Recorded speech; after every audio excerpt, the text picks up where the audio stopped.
വാടക നൽകാത്തതിന്റെ പേരിൽ വീട്ടുടമസ്ഥനെ ഇറക്കിവിട്ട ഒരു പ്രധാനമന്ത്രി നമുക്കുണ്ടായിരുന്നു. അദ്ദേഹത്തിന്റെ പേരാണ് ശ്രീ ഗുൽസാരി ലാൽ നന്ദ.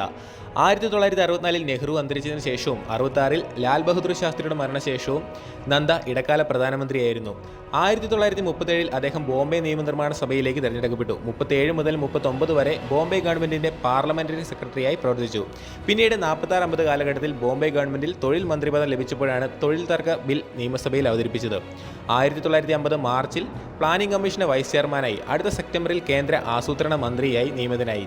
1959 ജനീവയിൽ നടന്ന അന്തർദേശീയ തൊഴിൽ സമ്മേളനത്തിലും പങ്കെടുക്കാനുള്ള ഇന്ത്യൻ പ്രതിനിധി സംഘങ്ങളെ നയിച്ചത് അദ്ദേഹമായിരുന്നു. ഇന്ത്യയുടെ ആദ്യ പഞ്ചവത്സര പദ്ധതി എഴുതിയത് അദ്ദേഹമാണെന്ന് ഇന്ന് പലർക്കും അറിയില്ല. എന്തിനേറെ പറയുന്നു, അദ്ദേഹത്തെ പോലും അറിയാവുന്നവർ ഇന്ന് വളരെ ചുരുക്കമാണ്. എന്നാൽ ഇത്രയൊക്കെ പദ്ധതികൾ വഹിച്ചിട്ടും അദ്ദേഹം യാതൊരുവിധ ആർഭാടവും നയിച്ചില്ല. മരണം വരെ തികഞ്ഞ ഗാന്ധിയെ ജീവിച്ച അദ്ദേഹം 1998 അന്തരിച്ചു. 97 അദ്ദേഹത്തെ രാജ്യം ഭാരതരത്ന അവാർഡ്